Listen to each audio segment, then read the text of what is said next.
안녕하세요. 산부인과 의사 황인아입니다. 오늘은 체중 감량에 대한 얘기를 좀 해볼 건데요. 간헐적 단식과 이런 혈당 다이어트 이런 방법들에 대해서 제가 하고 있는 방법을 좀 공유를 해보려고 해요. 많은 분들이 다이어트에 관심을 가지시는데요. 어떻게 하면 살을 뺄 수 있나? 이게 굉장히 큰 관건이 됩니다. 특히 갱년기에는요.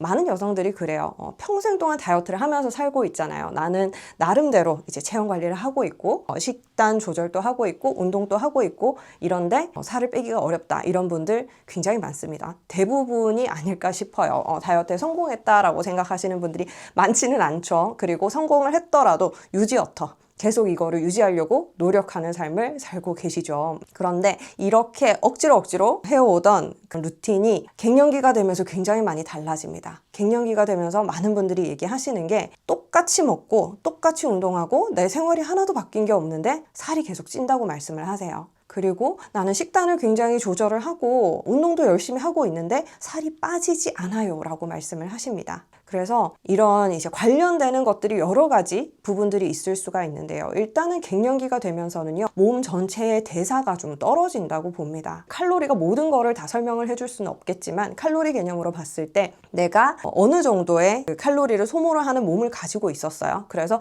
예를 들어서 간단하게 얘기를 해보자면 내가 예를 들어서 아무것도 하지 않아도 하루에 2000칼로리를 소모한다고 칠게요. 그러면 내가 먹는 거를 2000칼로리를 먹게 되면 똑같잖아요. 그죠? 그러면 찌지도 않고 빠지지도 않는 몸이 될 것이다 라고 생각을 하는 거죠. 그런데 갱년기가 되면 이게 내 하루 쓰는 2000칼로리가 아니게 되는 거죠.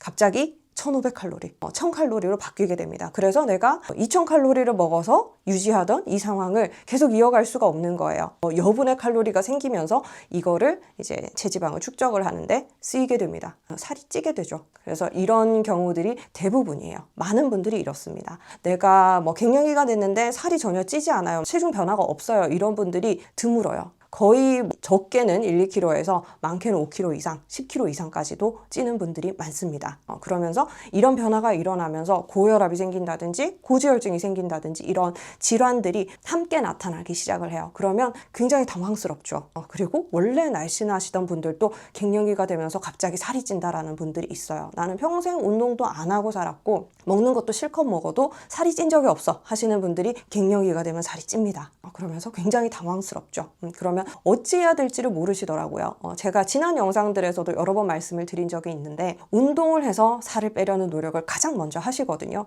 그런데 그게 어렵습니다. 저는 살을 빼겠다, 체중을 감량하겠다 하시는 분들에게 운동을 먼저 추천드리지는 않아요. 운동은 굉장히 좋은 거예요. 몸을 건강하게 만들어주고 심혈관을 좋게 만들고 폐 기능을 향상시키고 이런 것들 좋죠. 근육을 만들어서 체형을 예쁘게 만들고 더 살이 찌지 않는 몸을 만들고 이런 데는 운동이 물론 중요합니다. 그렇지만 내가 감량을 하고자 했을 때 운동을 너무 열심히 하는 거 이거가 감량을 보장해 주지는 못하는 거죠. 결국에 다이어트는 여러분 식단입니다. 먹는 거에서 관리를 하셔야 되지 이거를 빼놓고 나는 다이어트를 하겠다 하면은 성공할 수가 없어요. 제가 근육돼지였던 시절을 얘기를 해드렸죠. 전 운동을 정말 좋아했거든요. 그리고 정말 잘 먹었습니다. 그러다 보니까 갈수록 이제 건강해지는 거죠. 건강해지면서 살이 자꾸 쪄요. 근육량이 느니까 체중도 늘어나고요. 어쨌든 그런 튼튼한 몸이 되는 거지 결코 살이 빠지는 게 아닙니다. 그러니까 운동을 해서 살을 빼겠다라는 환상을 버리시고요. 그리고 내가 50대가 됐잖아요. 그러면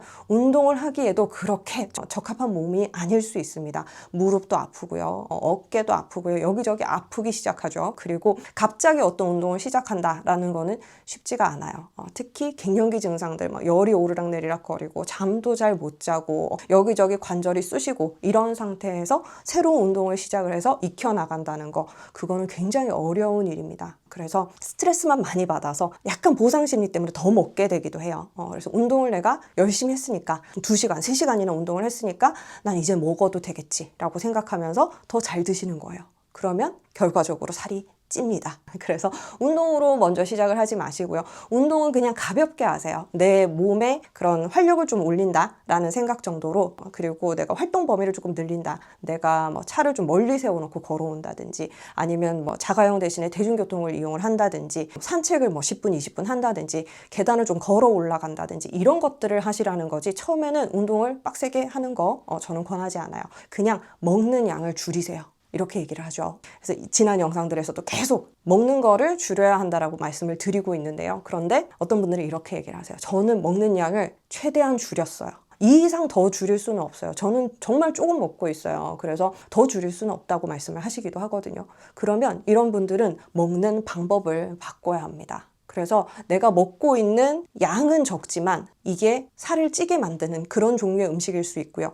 내가 먹고 있는 방식, 먹고 있는 시간, 그런 것들이 잘못되어 있을 수 있는 거죠. 요즘 혈당에 대한 이야기를 많이 해요. 제가 이제 혈당을 측정하는 그런 장치를 좀 붙이고 생활을 해봤는데요. 그걸 하면서 어떤 음식이 내 혈당을 높이고 어떤 음식이 혈당 스파이크라고 하죠. 먹으면 금방 혈당이 올라가는 이런 음식들이 가장 나쁘다고 얘기를 하잖아요. 살을 찌게 만드는 음식이다. 내 몸에 인슐린 반응들을 흐트러뜨리는 그런 음식이다라고 얘기를 하는데요. 그런 것들을 줄여나가는 거, 그런 혈당 스파이크가 오지 않는 식사를 할 수 있는 거, 그리고 충분한 공복 상태를 유지하는 거, 이런 것들이 이제 중요하다고 보죠. 그래서 제가 하고 있는 방식은요, 저는 그전부터 요가를 하고 있기 때문에 제가 하고 있는 요가는 시작하기 전에 뭐를 먹지 말라고 해요. 공복 상태에서 하는 요가입니다. 그래서 전날부터 만약에 내가 6시 30분에 수련을 한다라고 하면 전날 한 6시 반 이전에 식사를 끝내야 돼요.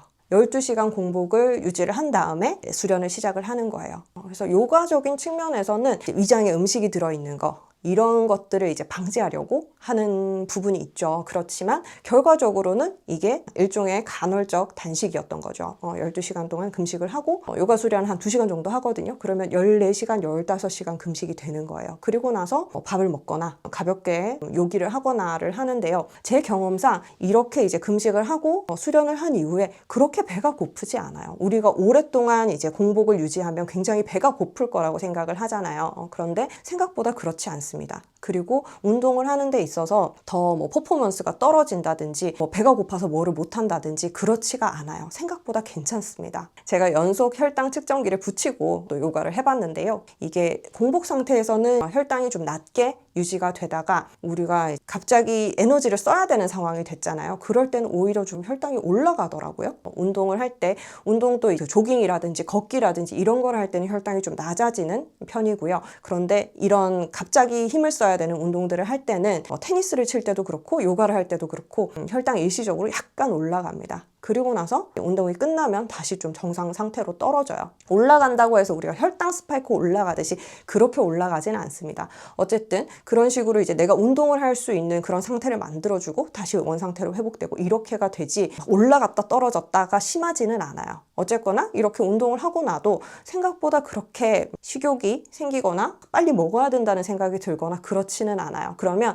이제 자연스럽게 아침을 걸을 수도 있어요. 그러면 공복 상태를 좀 더 유지를 해서 점심까지 이제 유지를 하는 거죠.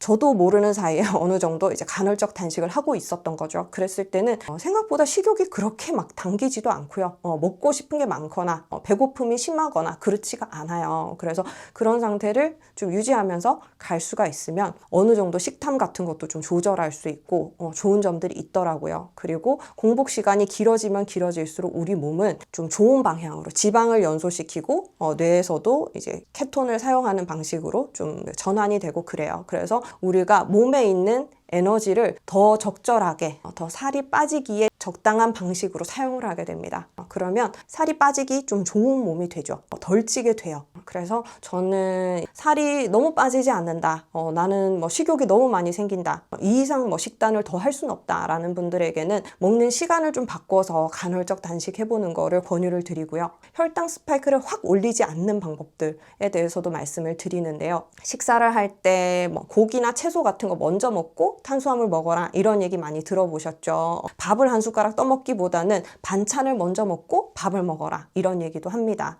그 이유는 탄수화물 탄수화물이 먼저 들어가면 이게 혈당을 많이 끌어올려요. 그래서 다른 음식으로 어느 정도 배를 채워놓은 후에 탄수화물이 천천히 들어가게 되면 아무래도 더 낫다라는 거거든요. 그런데 제가 이 혈당 측정기를 쓰고 한번 확인을 해보니까 국밥 같은 거를 먹어도요, 국밥에 있는 고기만 건져 먹잖아요. 그러면 혈당이 올라가지를 않아요. 저는 밀크티 이런 거 좋아하거든요. 밀크티에 아무래도 이제 당분이 들어있다 보니까 이거를 마셨을 때 혈당 스파이크가 오는 것들을 좀 발견을 하고 그거를 좀 줄이려고 노력을 하고 있어요. 그래서 달콤한 그런 음료를 드시는 분들, 믹스커피 제발 드시지 말라고 제가 계속 말씀드리고 있는데, 이게 양도 얼마 안 되고 굉장히 적은 부분이고, 그리고 먹으면 너무 좋거든요. 정신이 번쩍 들면서 당도 올려주고 카페인도 들어있고 이러니까 믹스커피를 마셔야지 저는 정신이 차려져요. 힘이 나요. 이런 분들 굉장히 많습니다. 그래서 하루에 서너 잔 드시는 분들도 종종 만나요. 그런데 그런 분들은 한 잔으로 줄여라. 한 잔 드시는 분들은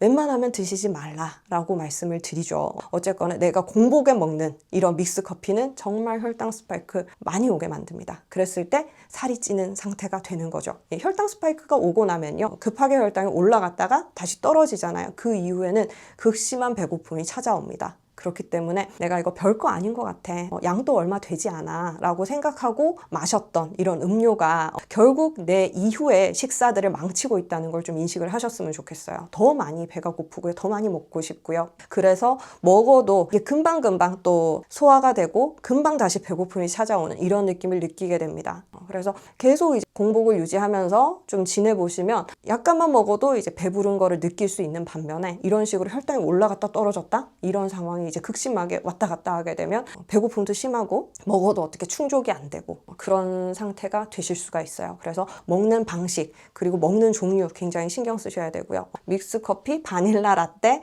우리 좋아하는 것들 있죠. 그리고 주스 종류, 아니면 콜라, 사이다, 이런 것들 다 마찬가지예요. 당이 엄청나게 들어있습니다. 제로는 괜찮나요? 라고 말씀하시는데, 제로는 다른 것보다는 낫겠죠. 실제로 당이 들어있는 것보다는 나을 겁니다. 그렇지만 이것도 이제 논란의 소지가 좀 있어요. 그래서 저는 웬만하면 드시지 말 거를 말씀을 드리고요. 그냥 물을 드시는 게 가장 좋습니다. 저도 잘 실천하지는 못하고 있지만 저는 도저히 안 되면 보리차를 마십니다. 보리차는 그래도 그냥 맹물보다는 먹기가 좋거든요. 그러면서 카페인도 없고 이뇨작용도 덜하고, 그래서 보리차 권유를 많이 드리고요. 우리가 갱년기에 접어들면서 살을 빼려는 노력은 정말 최선을 다해야 빠질락 말락 그런 정도라고 생각을 하셔야 돼요. 진짜 잘 안 빠집니다. 이전보다 훨씬 잘 안 빠져요. 그래서 내 몸이 왜 이런지 모르겠어요 라고 말씀을 하시거든요. 그래서 나는 열심히 운동하고 그러고 있는데 그냥 보통이에요. 더 찌지도 않고 빠지지도 않아요. 더 빼고 싶은데 잘 안 돼요 하시는 분들은 그만큼 내가 관리를 하고 운동을 하고 있기 때문에 그나마 현상 유지가 되시는 거기 때문에, 그때 내가 노력을 멈추는 순간 급격하게 이제 올라갈 수 있어요. 그래서 제가 말씀드린 요런 이제 공복 시간을 조금 길게 가지는 간헐적 단식 방법, 이런 것도 고려를 해보시고요. 그리고 먹는 음식 중에서 당을 너무 올릴 수 있는 음식들이 없는지, 특히 저는 음료를 주의하셔야 된다고 생각을 하고요. 밥 대신, 식사 대신 음료로 대신할 때도 있잖아요. 미숫가루 이런 거 엄청나게 올라가거든요. 미숫가루, 믹스커피, 바닐라 라떼 이런 것들 조심하셔야 되고요. 그리고 빵 종류 그런 거 있죠. 단순 당으로 이제 분해될 수 있는 빵, 흰쌀밥 이런 것들 굉장히 안 좋습니다. 이런 것들 줄이려고 노력을 해보시면 그래도 내가 이제 다이어트로 가는 힘든 여정에서 방법을 찾으실 수 있을 것 같고요. 자기 3시간 전에는 웬만하면 드시지 마세요. 내 몸도 쉬어야 되고요. 충분한 수면을 취하는데도 문제가 되고, 그리고 먹고 잤을 때 다음날 배가 더 고픕니다. 경험해 보시면 아실 거예요. 그래서 간단한 팁들이지만 좀 도움이 되셨으면 좋겠고요. 저는 일상에서 웬만하면 8시, 7시 이전에는 식사를 마치려고 하고요. 다음날 될 수 있으면 아침 식사를 늦게 하려고 노력을 하고 있습니다. 안 하면 더 좋겠지만 저는 아침에 일을 해야 하니까 그러기가 좀 힘들 때가 있어요. 그럴 때는 좀 간단하게 견과류나 요거트 위주로 먹고, 그리고 나면 좀 하루가 가뿐하게 지나갈 수 있어요. 그래서 오늘 말씀드린 내용들이 좀 도움이 되셨으면 좋겠고, 다이어트에 힘든 내용들이 있으면 좀 공유해 주시면 제가 드릴 수 있는 도움은 좀 드릴 수 있도록 노력을 해볼게요. 오늘 영상 또 봐주셔서 감사합니다. 다음 시간에 또 봬요. 바이바이.